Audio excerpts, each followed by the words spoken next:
Hi, in this lesson we are going to see how we can use the nested if function to assign grades to these marks. This is the overall percentage. We want to assign this grade according to this grading key.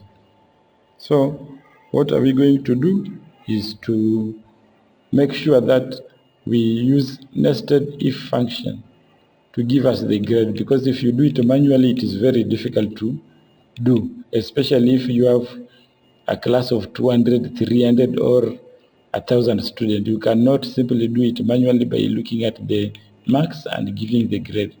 So to use the nested if function, you'll just put equal sign, then write if.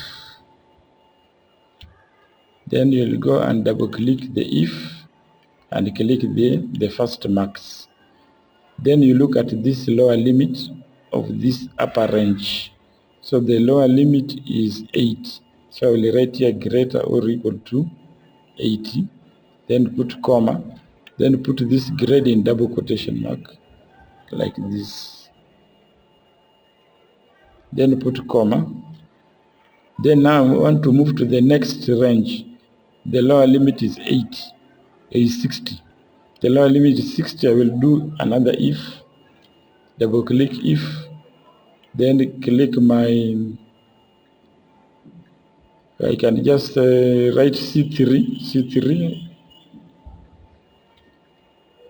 then greater or equal to, this time it is 60. Then put comma.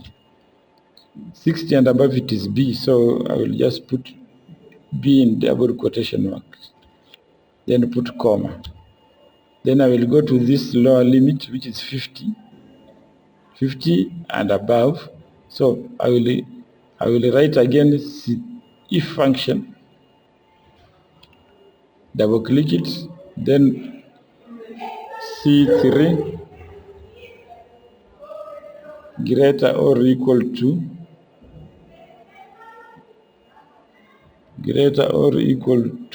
the lower limit is 50, okay?